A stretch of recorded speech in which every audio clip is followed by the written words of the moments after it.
We're in for a grand old time! Welcome back to Memory of Heroes. Rejoice.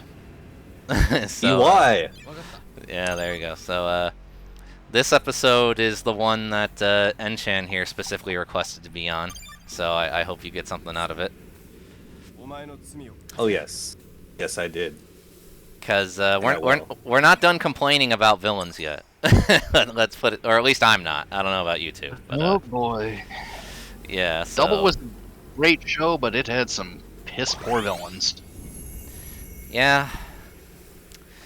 But yeah. So throughout most of this episode, I'm gonna be doing my best to play as Joker, Excel, and Birth, because they need spotlight, and the main trio are all basically maxed. And if they're not maxed yet, they will be by the end of this episode. So there you go.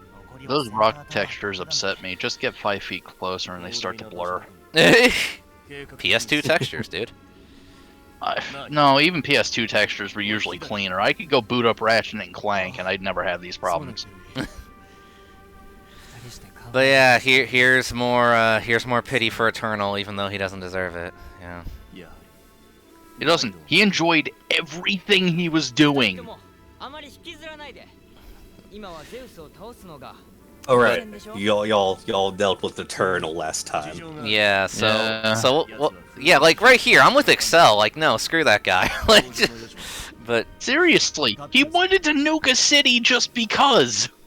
yeah. He has a cool suit, but he's really not that great of a guy. Thank you. Somebody gets it. Hey, give me a popsicle. Well, he was promised 100. I see we haven't gotten rid of Kusan yet. I see.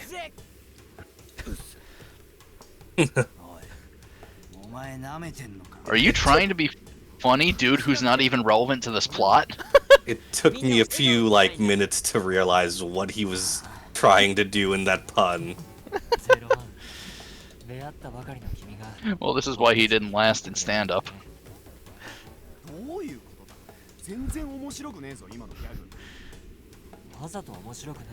Can't you see he's making us laugh with cringe comedy? But I didn't laugh. Oh yes, the perfect comedy. Ouch. 401. I feel bad now. But Philip was being nice. Messed up, ain't it? I know.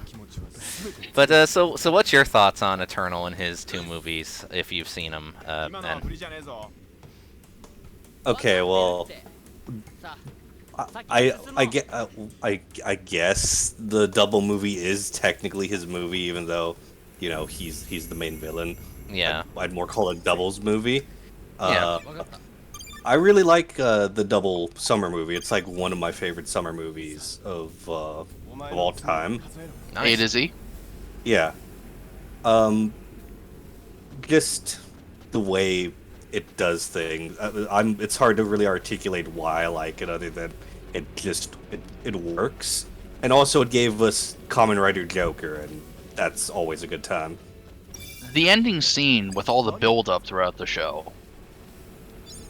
Well, movie. Yeah. And that payoff with Golden Extreme. That was dope. Exactly what I'm talking about.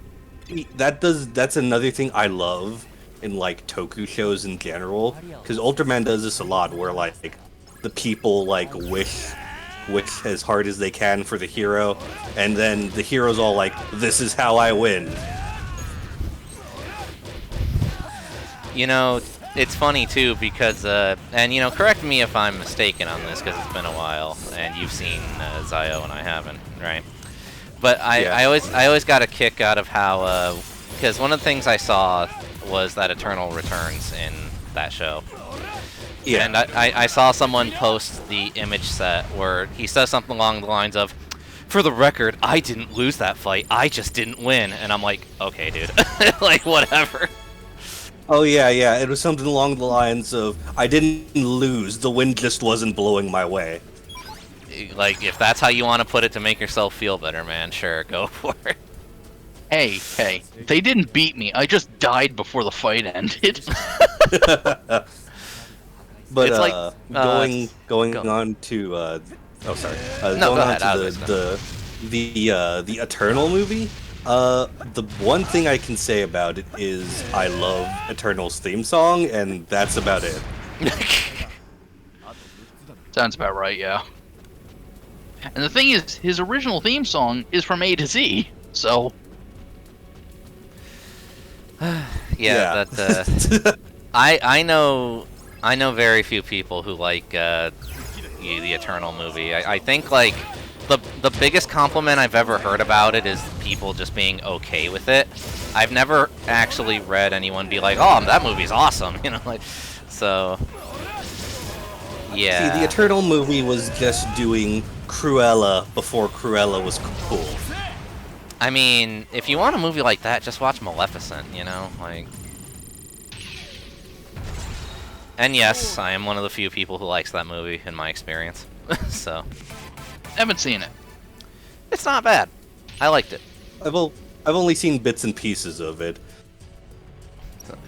And as for Cruella, I have not seen it, but general consensus seems to be it's actually not bad up until it hits the climax, and then things get dumb. I don't know any specifics, though. All I've seen is the one scene that everyone reposts from that movie. I know what scene you're talking about. Yeah. Yeah.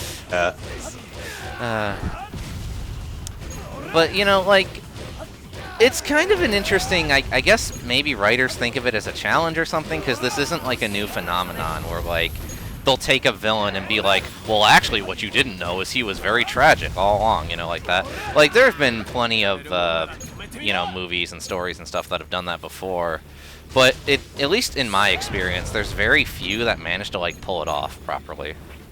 Like, Yeah. retroactively, anyway. Yeah.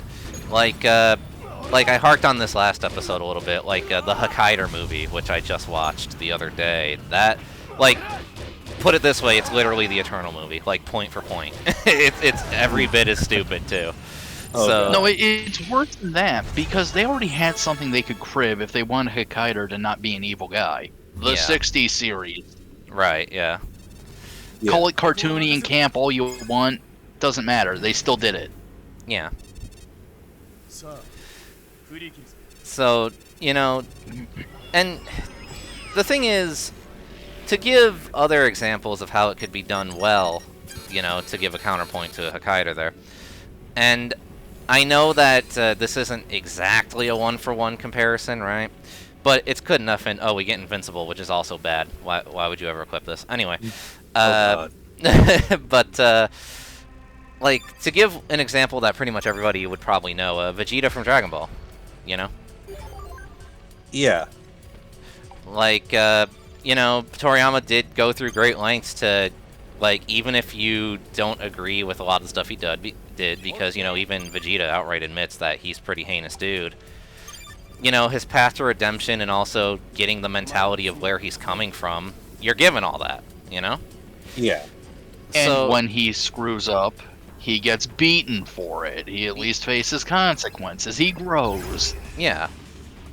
Whereas with a lot of these like side stories or movies or whatever, instead what they seem to want to try to do, which confuses me because it kind of like misses the point of why people like these characters in the first place, right? Is they tend to just kind of go, oh, well, you see, secretly they weren't the bad guy. Society was the bad guy. And it's like, all right, whatever, dude. Like, just... Also, these weren't really flaws. They were only doing it reactionary. Yeah. It's edgy garbage. Like, Or they're just like adding stuff to the backstory and stuff. Like all this talk about like villain redemptions and stuff that don't end up working out. I'm just reminded of the recent Power Ranger comics and the Psycho Ranger graphic novel. that one. Yeah, that one I had mixed feelings on. Like, that's definitely not the worst example I've seen of stuff like this. Like, I get what they were going for with it, and I'm mostly just kind of okay with it. That said, I do understand why some fans were pretty upset about that graphic novel. So. It just felt like very unnecessary at certain points, to be honest. Yeah, I get that. You know, another thing that kind of sticks out about the Eternal movie, because we're talking about problematic trends when it comes to this kind of genre. Right? Yeah. They try to make him a different person. Or rather, like, surface level, they try to make him seem like a different person. Yeah. Yeah. I mean, at the end of the day, he's basically the same scumbag he always was, but they act like he wasn't. No one knows what he was really like. However, a girl who knew him for all of 5 minutes, know the real him. So how'd you know about, like, the 40 minutes you weren't even there for? And that you were unconscious for. Yeah. This is my head canon. And, like...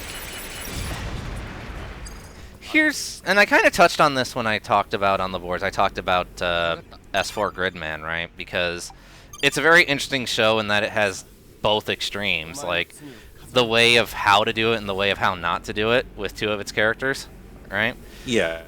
Because, like, I mean, and I know a lot of people will disagree with me on my assessment there, but yeah, like, just to put the record out there, I'm not someone who thinks that, you know, people can't be redeemed. I think anybody can, but depending on the circumstance, it's going to take more effort than others, possibly, right? Yeah. So, like, it's interesting to me, and now granted, I don't hear this argument so much anymore nowadays, but back when I used to be way more active around different social media and stuff when this sort of topic would come up, where I would be like, yeah, this redemption arc didn't really work because they expect you to just kind of forget that half the stuff they was like a thing, right? And for the people who really liked the character, who really wanted them as a husbando or whatever, they would always be like, oh, well, you're just close-minded and you don't think that people can change. And I'm like, that's not at all what I said. What? So... No, you don't understand. I'm blind to reason because they can do no wrong because I want to jump in their pants. Yeah, so it's like, that said, though, if someone's like, no, I felt it worked because X, and you actually give me, like, a reason, then, you know, I'm not, like, sure, I'll disagree, but I'm not gonna, like, argue with you, you know? Akane, miss, kills people for fun, did nothing wrong the entire show. Yeah, that, they try to claim that. Yeah. See, this is why I'm an anti-stan. So, ironically, a much healthier stance. Yeah. But, and again, that's just my whole spiel on the nature of redeeming villains or anti-heroes or whatever. I like, so yeah, that was my little soapbox. Is there anything you guys want to add about that whole thing? Because this could also be a topic we bring up in the thread and whatnot. I mean, I guess I'd just say there's a far better way to make Eternal seem likable. Well, I mean, just last episode, I gave a much better movie that would have, you know, helped a lot. But no, I got one for that too. Eternal is back, but only because some dude wants to puppet him into being, like, his slave or something while they take over the city, and he turns against him for that very reason. Yeah, that'd Then be he fun. teams up with Double, and he plays, like, mercenary leader, and they actually have a good rapport, and they see his positive points because he's not trying to kill everyone again. Yeah, that'd be cool. There you go. That's actually really good. You don't have to make him a hero to, like, make him a protagonist, you know? Yeah. Like, also, I feel like people miss the point of redemption. Like, I feel like redemption isn't like the person becomes a bad guy becomes a good guy. I always feel like redemption and redemption arcs is a person with flaws, like realizing, well, shit, I'm kind of fucked up, and then trying to become better. At least that's how I feel like it would. That's how I feel like the general strokes, like, you know, would go. Yeah, pretty much. They don't even need to want to be somebody better if it's something as simple as, I should at least clean up the mistake I left when he beat me. By the way, I did this just for you. And Oh, yes. I wish this happened to her in the show. right. But yeah, this is Taboo. We fought her already as 0-1, so you already know what she's about. I don't even think she does any more damage than the last time we fought her. So yeah, pretty simple to take out. Useless tier, just like in the show. Except here she ironically has more motivation. Yeah. And she's literally a puppet. But yeah, That's definitely a tricky tightrope to walk too in writing. You know, someone with flaws or someone who's a bad person, but you can see where they're coming from. Like, I don't know about the comics. I've only seen the animated series, but Spawn, I actually felt did that really well. Where Spawn himself is not a good guy, like not at all. Even he acknowledges that he's a messed up dude. But like, you can see like his train of thought throughout the show. You know. So like, I always thought that was interesting about the series. I'm surprised you didn't choose OG Venom for this, because he was an angry, violent dude with serious aggression tendencies, who was still trying to be a good guy. Oh yeah, Venom's another example. It's just that Spawn's the most recent thing in terms of that kind of stuff that I saw. So. Fair. So you know, he came to mind immediately. So. But yeah, there's plenty of ways to do it. You can have a generally pretty terrible person who only turns that on horrible people. Yeah. I'm just not letting her do anything today. She shouldn't be able to do anything in life. Killing Kirihiko. Poor Kirihiko. And that's why she's gonna get this.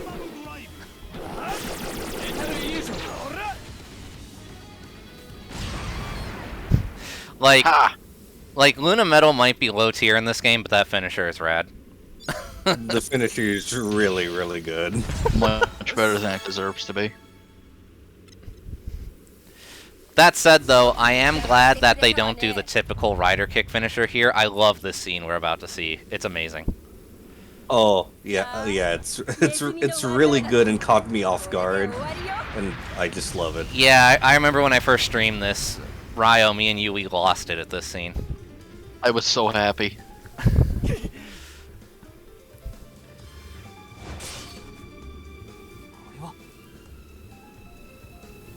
Do it, do it, do it, do it!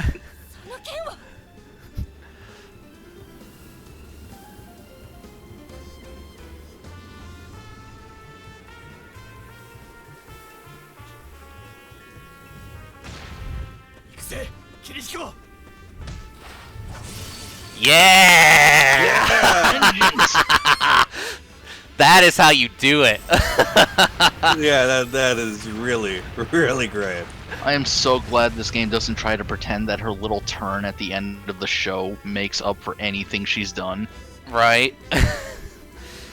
Like the people who made this game, they knew. They were on the they loved Kirihiko. They were like, no, screw the people who hate him. No, we're with this guy. God, how can you not like him? He's just an idiot, and the moment he realizes he's doing the wrong thing, he tries to fix it, and he even tries to save his stupid wife. Right. Like, this was such a great game to play, just because, like, again, I love Kirihiko, and like just the respect he gets in this game is great, especially after I watched the double final stage, which is, oh god, I feel so bad for Kirihiko in there. Yeah, that 13 mini episode thing where they're like doing a fake talk show. Oh no! I'm talking about like the final stage shows they do like after the series ends. Basically, whether from an alternate universe resurrects like all of the Dopants except what's her Taboo? I forget her name. Yeah. She gets her red Nazca form. And that, in turn, kicks Kirihiko out from being Nazca in general, and he's just a normal masquerade Dopant. What the heck? That's messed up. Yeah. What the heck? Yeah, and he tries so hard, too, but he is Mook level, so he cannot do anything. That is actually worse than that little talk show they put on where he constantly gets dunked on. Yeah, I don't know what it was with like double content at that time, just deciding to shit on Kirihiko in general. It's weird. And why would they even give her like Nazca when she called it inferior and went back to Taboo? I guess they decided to give her Nazca for the stage show because I don't know if you could do Taboo in like a stage show. Anyway, I don't know if you guys noticed there, but that was the first big translation mistake we saw. They accidentally copy-pasted the same line twice. So, Oh yeah. So if anyone knows Japanese, please watch the no commentary version of this video and tell me what they were actually saying there, because I'm incredibly curious. So. I want to go back to the stage show for a sec, because they could have done Taboo. All they got to do is put her on a single wire and then just drift her left and right across the stage. And then have her die in one hit, like she deserves. Yeah. And don't forget, Nazca, Kirihiko only, was immune to terror. Yeah, he was. Yeah. Katara wasn't. Yeah, He never even really got over it. Like, Kirihiko's final scene was so good. It really was.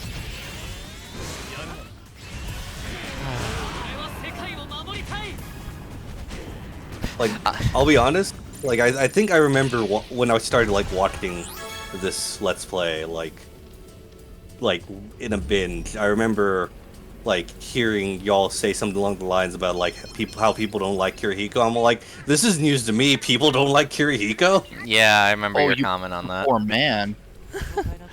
you haven't been around. I do try to like not like go too deep into like websites. To be honest, the deepest I've ever gone is like Toku Nation. Keep it that And way. that's only Trust me. And yeah, and that's only just more recently too. Like, just do yourself a favor and keep it that way. Well, you know what? A fellow Kirihiko fan is allowed here. But by the way, if you guys haven't noticed yet, Bert's gun is really good. Yeah, it is. Oh yeah. In fact, I think that's intentional too, because like half his upgrades are literally just upgrades to the gun. So they want you to spam it. So. Yeah, he's pretty much just armor break, a weird AoE to keep people off you, and then you just unload gun. Yeah, like Simple game. Like it's Show. basically if you want to turn the game into a third-person shooter, you play as Bert. Tajidor's better at it though. I mean, not really, because you have to wait for the lock-on and stuff. Not really. You just short hop and mash R1. But then you're like delayed between each shot. This one's consecutive. Yeah, but it hits harder. I mean, It balances out. I mean, very technically, like Very technical is the best way. I mean, I bet you like no upgrade Tajidor is probably better than no upgrade Bert. It is actually. You're right there. Yeah, you are in fact Or correct. even with upgrades. But oh no, someone dropped. I think. Oh, No, no, we're good. we're good. Okay, gotcha. So, alright. So, yeah. This is the one thing that sucks about keeping everyone even leveled, is you have to constantly switch equips. Because I want to keep getting extra money and EXP and stuff. But, Yeah, you really need the money. well, actually, you do, because upgrades are expensive. Yeah. I'm So- talking about this run. Well, I know that it doesn't really count for this run, but remember, I do plan to show off the upgrades at the end, because this is, you know, I do want to show off everything the game has to offer. So. I know, but isn't free mode for that? Well, yeah, but remember, New Game Plus, you carry over all your money, so. Yeah, I guess. This brave Dopin, he came all by himself, and he thinks he can take Excel. Hey, he had I two mean- guys flanking him. I mean, he has two knives. That's totally like the ultimate weapon. Yeah. Eternal, that idiot. He only had the one. I've got this.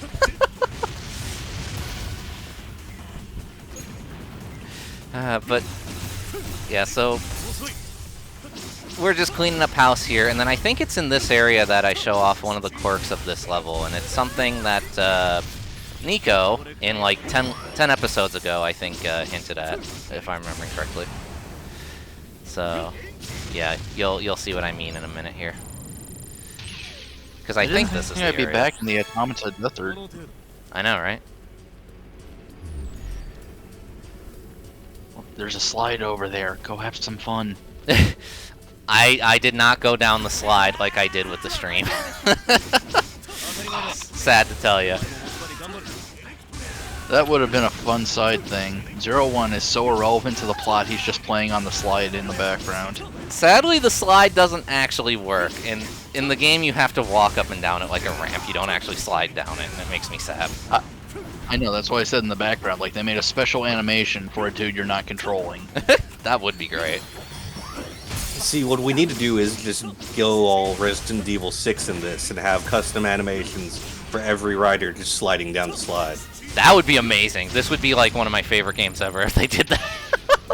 That's worth $5 as DLC. For real.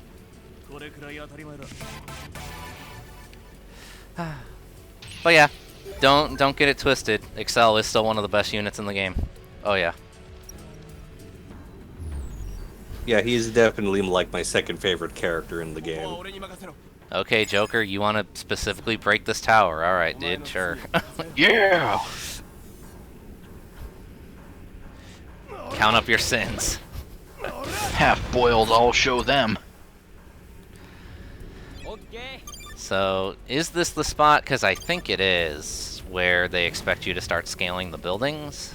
So, I'm going to point out a thing about that later, I think. So, yeah, this is it, because you can see the pole over there. Okay, so, here's the thing. For anyone, you might recognize the little yellow thing right there, right? That's so you can go as Luna Joker and start swinging across all the buildings. Now, you might be thinking, well, why do that? Because, you know, I can fly and I can just go up there. Well, here's the thing that I discovered because I tried to be smart, and how dare I in this game. If you wait to do that later, right, and you try to just fly across and get everything up there that you possibly can after the area is opened up, all the bonus stuff that's on the rooftop, they despawn. So, yeah. That's weird. That explains so much. Yeah. Because so, go on. I was stupid, and I didn't think to scale the buildings until I'm like, wait, this is the one area they showed in the trailer where they were doing, like, weird Luna Joker stuff. I can scale these, can't I? And then, like, there's nothing. I'm like, oh. Yeah. It's strange, though, because in the earlier parts of the game, you can just skip those cards, and when you're backtracking, they're still there. Yeah. So I don't know why this area specifically, now, granted, you don't miss a lot. You just miss some, like, bonus SD cards, but, like, why bother despawning them? You know? It's so strange. It could have been accidental, like, if they considered them persistent objects, and they forgot to tag them as such. But this game also has pretty much only them as persisting objects you can pick up. Yeah. So, it's weird. But yeah, I don't remember if I show it, or if I just opted to leave it out of the recording, because it's been a while since I edited this, but, yeah, I remember being like, oh, well, before I move on to the next part of the area, I'll just go back and I'll fly and grab them, because, you know, it's a lot easier that way. And then I was like, wait, where are the SD cards? And then I put 2 and 2 together, and, yeah. So. That is so weird. So, yeah, you know, free tip. When you first reach that little part of the area, just switch to double and start trapezing. Don't waste time. So. No, if you can even be bothered. Hey man, money's money.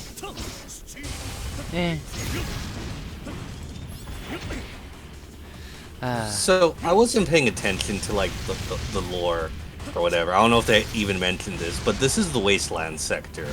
Yep. Yet, like, there's, like, apartment buildings and playgrounds and stuff. What the fuck was this before it was the Wasteland sector? They actually do say. They say that this is actually where everybody lived on the island, so, like, all the workers and stuff. Before the initial explosion. Yeah, and so then when the accident happened, the core energy ran amok and turned the place into a wasteland.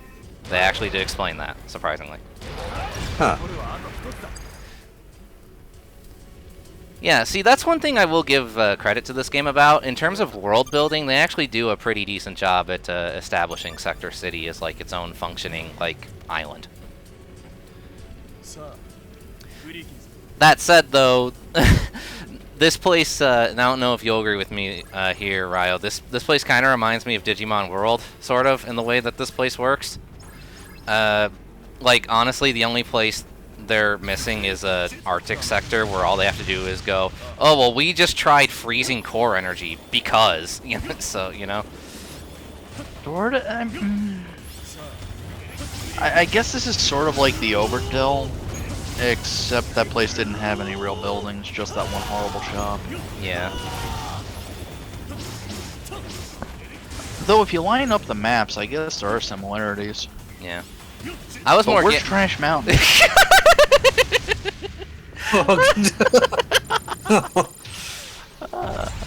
Axel, are you okay? I love this game's physics. It's so good.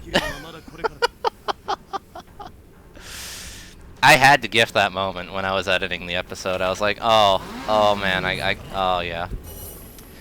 Yeah, okay, I did keep this in. Yeah, alright. So, like, here's where I just fly up and I show you guys, like, yeah, it all despawned. And what the heck. But yeah, that's not a very pro-gamer move of you. Yeah, so, yeah, again, just start swinging up here as soon as you possibly can. Yeah. And sadly, why can't we fight Terror as Excel? Like, come on. Yeah, like in the show. He destroyed his mount. Oh, speaking of villain redemptions that don't work, there is Terror. Oh yeah, we brought him up last time. Well, no, we brought him up, I think, in between episodes, I think. Maybe. So, just in case, yeah, the whole, he totally cared about his family the whole time. No, he didn't. Not at all. He let his son fall into the ooze pit and then decided to use him as a weapon to wipe out humanity. What a nice guy. Yeah. What? Yeah. Oh, Terror. Oh, Terror. How may I count the ways on how you suck? Okay, daughters, come here. I'm going to put these drugs into your veins. Okay, youngest, you don't want to be a part of this? I'm going to somehow literally alter your mind. We're not going to go into that. Yeah, he just convinces her off-screen somehow. Like, it has to be mind control. That's the only thing I can think of. Exactly, because she was so against it at that point. She wanted to just bail. It doesn't make sense. Yeah. Yeah. And the story is actually worse for it, because having her actually join up with the Heroes because Philip put in the effort would have been way better. Yeah. Definitely. But yeah, this is a unique boss fight in that Phase 1, we're actually fighting the Terror Dragon and not Terror himself. That said, of all the large enemies, funnily enough, Terror Dragon's probably the least annoying to deal with. Like, award to most annoying still goes to the T-Rex. So, yeah, most of his moves are slow and telegraphed. Yeah, like, he's not really that much of a threat. Like, I'm honestly playing way more careful here than what I needed to. Because I think this is the only take of this fight that I have, if I remember right. So. Hey, why can't we call him the tank? Good question. I want to nuke it again. Well, I'm sorry, but we've used up all our budget for vehicle segments. Oh, Yeah. that's so real, it hurts. I mean, yeah, yeah. And they weren't even good segments either. I liked them. They're okay. But they still had some annoyances. I mean, if we were being accurate to double literally all of the giant enemy fights, you would be in the Revel Gary, or you would be riding the Turbular unit or something like that. And you would immediately get smacked to the ground and Excel would have to save the day. Yeah, man. Totally. But yeah, that's part 1, Terror Dragon. So now we gotta go fight the big boy himself after leveling up.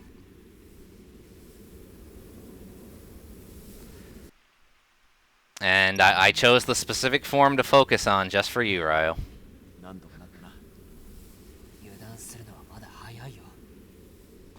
Right, we have done nothing wrong. You should betray your only friend to rejoin us so we can kill you and sacrifice your body. Yeah, man. Oh, also, I love you or something. Totally.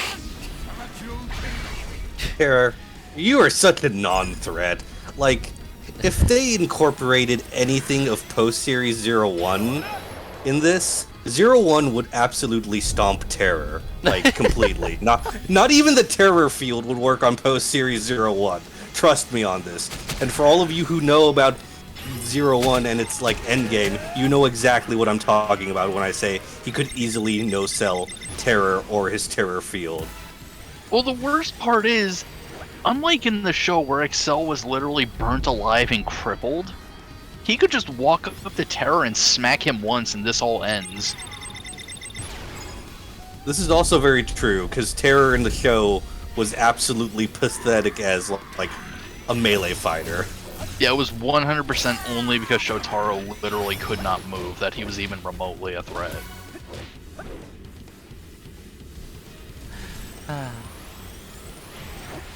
But yeah, Terror, if you play the range game, he's honestly nothing. And like the exact opposite of the show, hilariously, it's if you get up close to him that you're gonna have trouble because he lays down all these like poison traps and stuff. So yeah, just play range game and you're good. Yeah, your first fight against him went pretty poorly because you got hit by a few puddles. Yeah.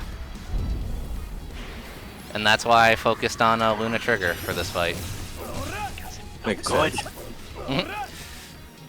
Because it even tracks people who teleport. That's how good it is. Yeah, man, just like the show. Nothing can avoid it. Yeah. And it's also why I did this. There we go.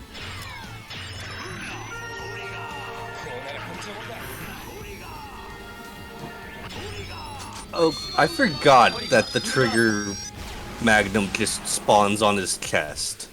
Yep. Like, when the transformation occurs. That it do. Okay, you shot him 25 times. You don't need the kick. No. Got a kick. He's an old man. He's dead. Gonna double kill We can him. kill him further. We can kill him further. Just kill him twice. Make sure he never revives. I would agree if Shotaro wasn't just screaming about Dido being dead an episode ago. You know, I get the feeling that everyone in this commentary doesn't like Terror very much. I don't know what it is. Oh, he's not a very good villain. And see, look at this. I haven't given up on Guy. Yeah, man, you totally cared about your family the whole time. Yeah. Yeah. The end.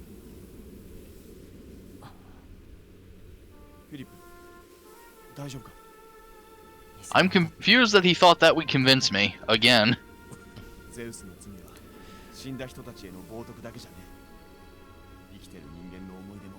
Okay, it's not like your original memory was any better. Yeah, like it all.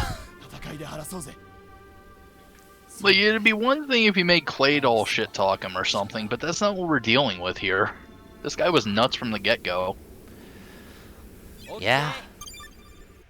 But yeah, now the Sonozaki family is at an end, so back to Excel. Hey, the cat's still alive. In their apartment. True. I actually totally forgot that they adopted the cat at the end. Yeah, it was cute. Which makes me wonder, how the heck did they revive Smilodon in this game? Well, they didn't revive anybody Yeah. for real. It's weird. I chalk it up to Foundation X clone shenanigans, to be honest. And they were just using core energy this time. Or recorded data of their interactions and personalities. But Yeah. there's also statements that they shouldn't have. It's kind of inconsistent. Yeah.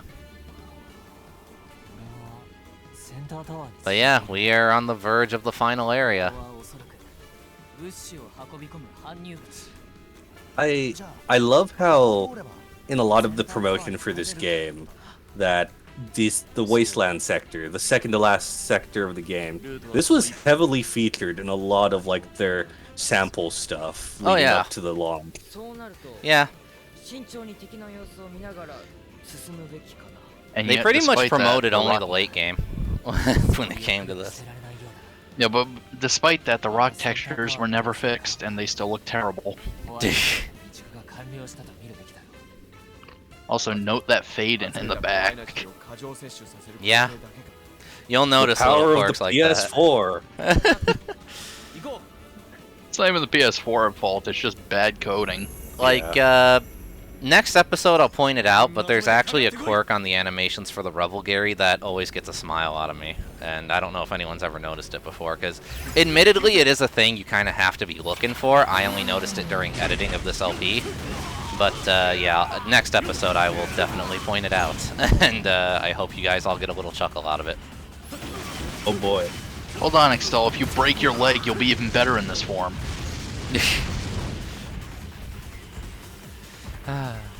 The Excel movie was just okay. It could have been good. It's just they botched a bunch of points for no reason. Yeah. I think my main takeaway from the Excel movie is, hey, Booster's cool. Yeah, basically. Even though the boosters themselves had like 1 frame of animation because that movie had no special effects budget. No, it's because his leg is broken that he can't move. That's don't judge. Yeah, man. That's totally it. Man, early Rider V cinemas. The Excel movie was kind of recent. No, actually, that was like I think a year after Double ended.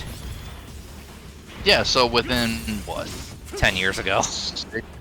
Oh, full 10? Yep. Well, it's still within the decade. Give it a couple Kamen more Rider. years, it'll become retro Kamen Rider. I mean, Toei is already convinced that Phase 1 Heisei is retro, so like Phase 2 Heisei is not going to be very far behind in that aspect. So Double is a decade old. You know what that means? What? You're old. Yes. Yes, that is what it means. Thanks. I am so old. I needed the reminder. Thank you so much. Oh, don't worry about it. I'm obsessing over death. But anyway, that's all the time we got for this one, so till next time, guys.